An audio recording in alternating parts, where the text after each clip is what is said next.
Will Howard to IR. We called it. Big Deke news. What we actually predicted came to be. And some more, because Will Howard was placed on IR. And there's some conspiracies being floated around about it, and we'll get to that later in the show. But also, Dante Kent was put on IR. So 2 roster spots became open, and they went to Chuck Clark and Max Sharping. Who? It's not a coincidence that both of those players were vested veterans, which means they didn't have to go to waivers. Steelers didn't have to worry about them getting picked up by another team, and they were able to be brought back. No issue. It's almost like Omar Khan knows what he's doing. Now, I'm not going to front. I had to look up Max Sharping's status there. I had to look up who Max Sharping even is because, as the Snoop Dogg meme suggests, I have no clue. But luckily, there's Google, and now Google AI. They let me know he was a vested veteran. You can see what he looks like. It's like, yeah, I vaguely remember you. Usually it's the face you remember, not the name. In this instance, Max Sharping, I remember seeing his name being on a tweet or something or on a Steelers acquisition report in the past, but no clue what he looks like. Just no clue. Absolutely no clue. Usually it's people recognizing the face, not the name. In this instance, I guess because of what I do, I see the Max Sharping name, but no clue what he looks like. Don't remember him doing anything for the Steelers, but know that he was on a practice squad in the past or picked up or something. So that's that. Chuck Clark, though, no-brainer. That's actually the exact transaction we predicted. Will Howard, IR, Chuck Clark back. We essentially only had 2 real safeties by releasing Chuck Clark with Juan Thornhill and Deshaun Elliott. And no disrespect to Miles Killebrew, but we can't rely on him for defense like that. He's the special teams ace. If we have to actually put him out there for defense throughout a whole game playing significant snaps, I would be very concerned. But we also have Ramsey too, so we could throw that in there. But we haven't even seen him play the new position of safety just yet. So Chuck Clark, I feel like coming back was very necessary. Now with Dante Kent, I have no clue what to expect from him. This has CA3, Roman Wilson, Corey Trice, Logan Lee, rookie season vibes written all over it. We're not going to see him this year. Most likely, we're just going to keep him on IR for the whole season. But initially, both him and Will Howard are put on this short-term IR, which is, you have 4 weeks before they're eligible to be activated.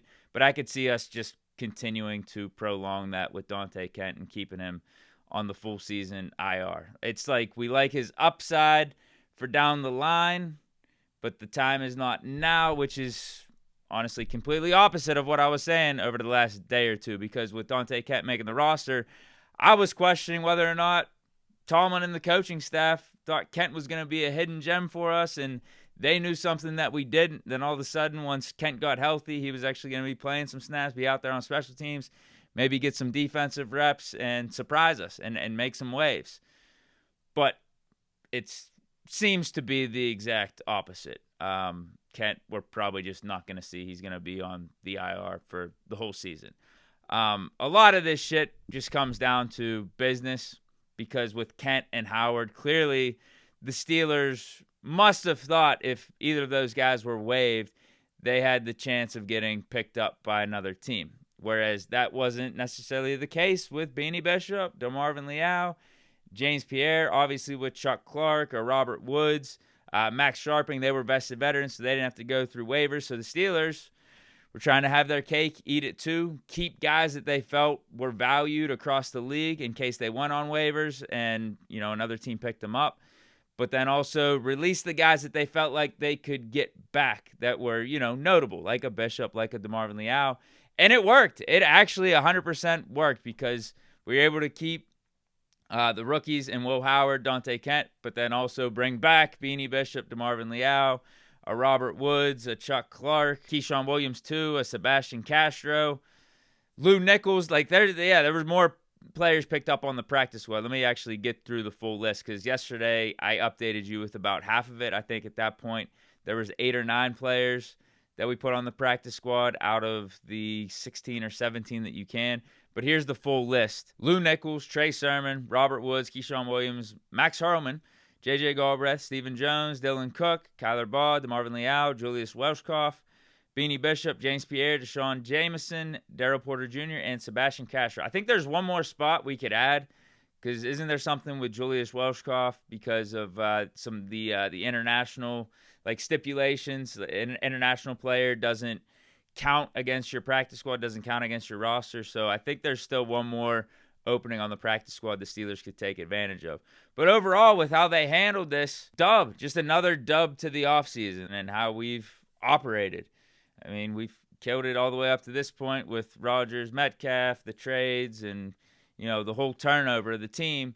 But this is just another example of Omar Khan, the front office, knowing what the hell they're doing. They really, like Burger King, had it their way.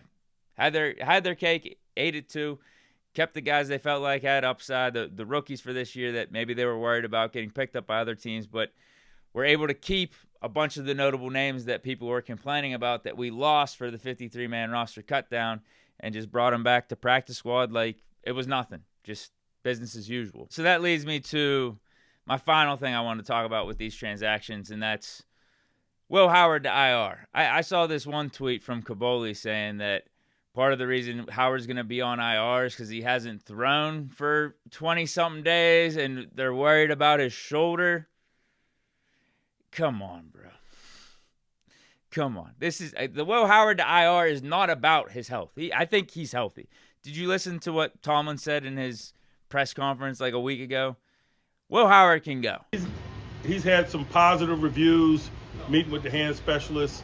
We've increased his level of activity. We've altered the brace that you mentioned, and so he's moving in the right direction in terms of full participation very soon.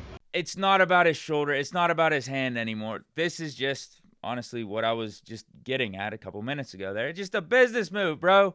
Putting Howard to IR enables us to keep Skylar Thompson and prolong the quarterback decision.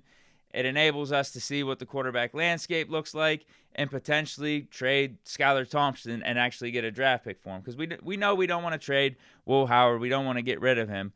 And honestly, with Skylar Thompson coming off of that hot preseason, Steelers probably don't want to get rid of him that bad either. But we also know we can't keep 4 quarterbacks on the 53-man roster. That would be stupid. So, all right, Will Howard, you were a little banged up with that thumb. How's that feel? Okay, you're fully healthy there. That shoulder, though, you haven't been throwing in a while. Is a little sore, a little rusty. We got to keep you on the shelf. Get out of here, bro. Get out. Is anyone buying that? No, because if Will Howard was the starter, he would be healthy. Like, we wouldn't be talking about him being injured anymore, right? We wouldn't be talking about him having something with his shoulder or being worried about his shoulder because he hasn't thrown in 20 days. Even if he was the backup, we wouldn't be talking about that either. It's just a little conspiracy here. I'm just not buying it. This is just straight up the Steelers doing good business. Trying to prolong the Skylar Thompson decision and what to do with him, whether to cut him or trade him. They're going to try to see if they can get value for him at some point. And maybe with Will Howard, they do the whole IR thing for the whole season like they've done with some of the other rookies in the past. I don't know how much they want him to be getting practice reps and are focused on his development for this rookie season. I feel like they should be. So that's going to play into the whole short term. Do we take it from short term to long term IR with Will Howard?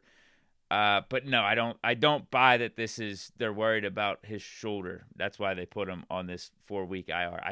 I don't buy it at all. Big Ben, for how many off seasons, wouldn't even throw the whole off season and just come in cold and put together lights out regular seasons year in, year out. Like, come on. I'm not buying it with Will Howard at all. This is just business. This is straight up business. This isn't about his health. Let's just call it what it is. But that's it for this edition of Big Deke News for today. Let me know your thoughts down in the comments. Stay chilling. Peace.